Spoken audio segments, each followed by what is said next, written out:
People ask the question, did Jesus have children? In the scriptures we have no evidence that he did, even though you can turn to Luke chapter 3 and verse 23 and see that he was physically of age to be able to have children.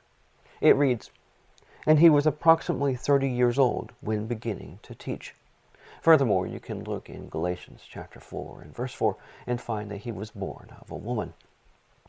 But when the fullness of the time came, God sent forth his Son, born out of a woman, born under the law. But these statements do not deny the fact that Jesus is also claimed to be divine. And I think this question also shows a lack of proper focus. In the scriptures, it says things about receiving the sonship, about having many sons to glory.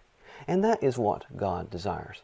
He was not concerned about whether or not Jesus had any physical daughters or sons. He's far more concerned about whether or not we receive the sonship, whether we are counted as sons and daughters to glory.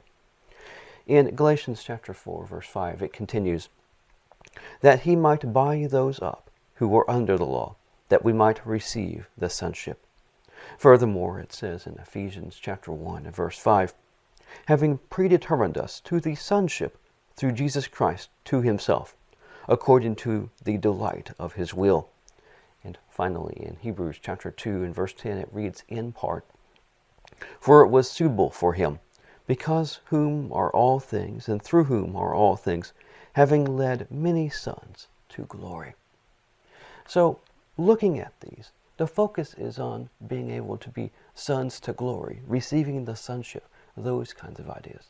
The focus is not on whether or not Jesus had any physical sons or daughters. Thank you very much, and have a nice day.